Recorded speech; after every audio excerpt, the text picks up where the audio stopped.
नमस्कार। यूपी सरकार जो निष्पत्ति नेले कि प्रत्येक धार्मिक शोभा यात्रा रे सरकार ठारू अनुमति नेवा आवश्यक। मु या सपक्ष कहबी जेहेतु सरकार कंट्रोल रे प्रशासन एवं पुलिस सिस्टम अच्छी तो जदि आमे ए धर्मनिरपेक्ष राष्ट्र रे अनुमति नेवा रे संकोच बोध करवा यह मु ठीक भावु नहीं।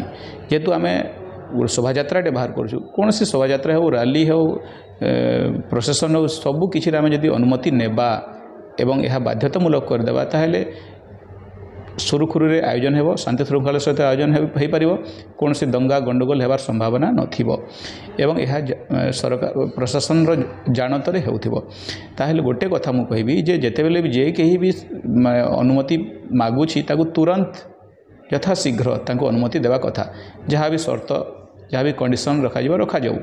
तो आम भारत में यही गोटे डिसिप्लिन आनिबा एवं प्रत्येक धर्म प्रत्येक संप्रदायर व्यक्ति विशेषकर तांकर आस्था विश्वास को सम्मान देवा यह जरूरी। तो मुझे ही कहबी जे यह अन्य राज्य माने बाध्यतामूलक करदेले भल हेबो।